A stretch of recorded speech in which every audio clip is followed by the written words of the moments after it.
Prince Harry is opening up about his mental health and what it was like for him growing up as a royal. So Harry spoke to Dax Shepard on his Armchair Expert podcast, where he compared royal life to being on the Truman Show or in a zoo. He also talked about how he sought out therapy to deal with the trauma he experienced when his mother, Princess Diana, died, and talked about his upbringing as well. Have a listen. When it comes to parenting, if I've experienced some form of pain or suffering because of the pain or suffering that perhaps my father or my parents had suffered, I'm going to make sure that I break that cycle so that I don't pass it on, basically.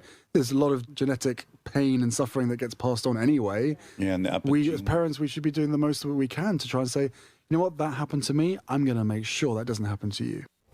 Beautifully said. It's called generational trauma, and it is real, and we all deal with it.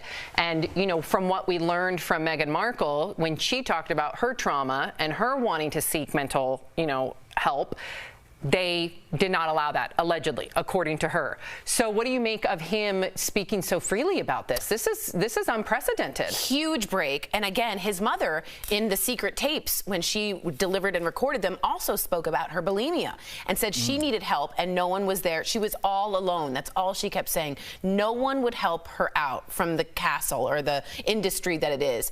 And just know, the English monarchy goes back to 1066.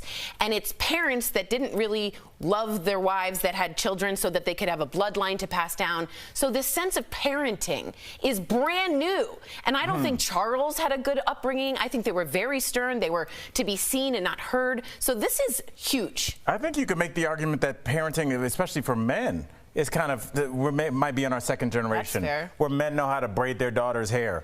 There's more, there's pictures of Mark and Sophie before Miles came along by themselves at the park while mom is at work. This is relatively new. So, I mean, I think that, just learning to parent and love and be okay with making mistakes and saying I need some mental health, something seems wrong, it's going to be okay. And he's figuring that out probably for the first time ever in that bloodline. So good on him. He's breaking that stigma.